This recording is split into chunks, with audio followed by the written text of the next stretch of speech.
You want a real American story, told like someone sitting across from you, just pouring it out. No breaks, no drama club stuff, just the heartbeat and breath of real life, right? All right, let's roll, because I guarantee you, you haven't heard anything like what happened to me, and by the end, you'll be checking your own front door. Here we go. You ever come home after years away, expecting peace, only to find a total stranger flipping burgers on your porch? That's how this mess started. No, really. The first thing I saw after 2 years away was a Nevada-plated SUV blocking my family's gravel drive, and some guy in cargo shorts grilling sausages on my deck, acting like he'd lived there forever. Yeah, that happened. That was my father's cabin, my grandfather's before him. Miles of pine, old tools still hanging on rusty nails, the place I was supposed to finish fixing up for my kids, you know? And there's this dude, just waving at me with barbecue tongs. We'd just driven 6 hours from Spokane. Me, my wife Sarah, our son Miles and daughter Haley, bouncing along the ruts with the sun slanting through the trees, and I was running on pure memory, picturing Dad's old rocking chair waiting for me. Instead, I'm watching smoke from a portable gas grill drift over the porch rail, and a woman in oversized sunglasses is cackling at something on her iPad. 2 teenagers slouching, glued to their phones. None of them mine. And that feeling in my chest, that twist of nostalgia, gone in one blink, replaced with this cold dread. Let me back up a sec. See, I take my job seriously, federal safety engineer, all that, so I'd gone a little nuts with the security. New roof, smart locks, triple pane everything, even coded the system myself for fun. But nothing prepares you for walking up to your own porch and getting greeted like you're the hired help. Afternoon, cargo shorts guy says, like it's his place. He thinks I'm the caretaker. I'm Tom Hildebrandt. I tell him, this is my land. Always has been. He laughs, tells me they rented it through Freedom Stay. Shows me a digital voucher. Looks legit. Map pin, reservation code. The works. My cabin photo from a decade back, even. Sorry, pal. I say, you've been scammed. This isn't an Airbnb. It's private. Always has been. The woman just shrugs, says it's not her problem. She paid. Non-refundable, of course. The guy crosses his arms, stands his ground. We're not leaving unless you refund us. And right there, you know you're in for a fight. I tell him they're trespassing, that I'm calling the sheriff. That makes him dig in deeper. Sarah's on the phone with the county before I even get back to the car. Miles and Haley are curled up in the back seat, silent, watching through the window. You can't imagine the feeling, seeing your own kids camped out on a dirt road, while strangers roast hot dogs on your porch. I'm up all night, watching the cabin from down the trail, dome light off, binoculars out like I'm back on a stakeout. Every light flicker feels like a punch. I call Freedom Stay myself, demand answers, and get bounced to a guy named Mitch or Mike, who checks the records and tells me the listing's under a Wade Hillman, some LLC with old photos and forged utility bills. My pulse spikes. There's no Hillman. There's just me, and now a family of squatters with fake paperwork. By morning, the guests are still there, moved inside now, music blasting, acting like they own the joint. I bring out the folder, deed, tax records, satellite photos, everything. Mine, I say, not Hillman's, not anyone else's. The guy barely blinks. We paid, not our fault. Not leaving without a refund. Says they had a key. Only it's a different lock now, my smart lock ripped out, replaced with a cheap knob from Home Depot. They printed off my old Facebook photos, even got one of Dad sitting on the porch, like they're playing house in my memories. That's when my patience snapped. Sheriff Carrick rolls up after lunch. Big man, mustache, right out of a backwoods cop show. He's calm, methodical, asks for their IDs, looks over the rental agreement, flips through page after page of fake legalese. The woman starts crying. The guy gets loud, but Carrick holds steady. If Tom can prove he owns it, you're trespassing, he says.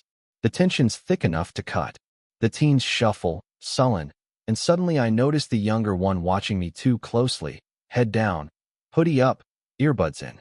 Carrick walks with me around the place. Ripped out security camera, gouged lock mounts, scratches where the window frame was pried open. Inside the shed, my dad's old compass and steel flask are missing, stuff that's worthless to anyone else but priceless to me. I pull up the smart lock logs, show Carrick the last entry. Mine, 2 years ago. Then nothing until the hardware's removed 3 days back. That lines up, he says. Just as we're piecing it all together, the new deputy, Jared Foster, arrives. Young guy, polite, way too interested in my solar upgrades. Compliments my hydroslope engineering from Oregon, which is odd, but I brush it off. He helps document evidence, checks VIN numbers on the SUV, runs down rental records. But the thing that throws me is the boy. Turns out, he isn't Alex. Not really. He gives me a crumpled note. Password, email, apology, says his dad talks to Wade through his mom's account. The note cracks the whole thing wide open. I log in, and sure enough, there are emails, payment splits, tips on staging, a list of targets labeled high-value remote. Turns out, this isn't their first time, not by a long shot. It's a rolling scam.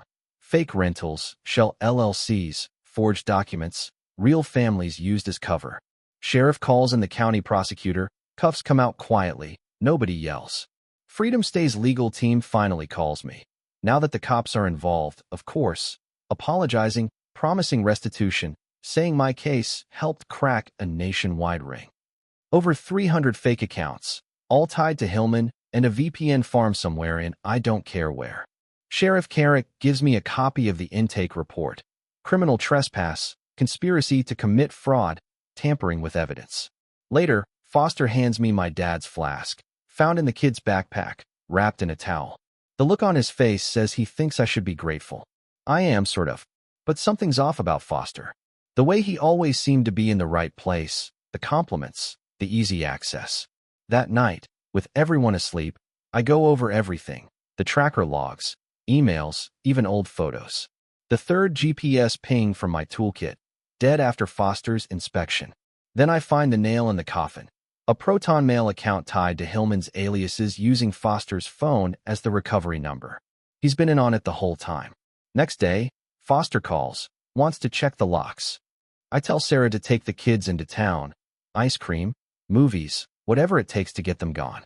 Foster shows up all smiles, but I lock the door behind him, lay out the evidence, let him see the full spread. The act drops, and suddenly it's not banter anymore. He threatens, goes for his belt, but I'm quicker with a can of bear spray, calling the feds with my backup sat phone. FBI shows up in 30, cuffs Foster, packs up evidence, and for the first time in days, the place feels like mine again. No SUVs, no strangers, just quiet, and that old restlessness buzzing under my skin.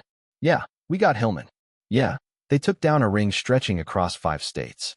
But the damage was done, Dad's tools gone, the smart lock replaced with a deadbolt, scars on the porch and scars on my nerves.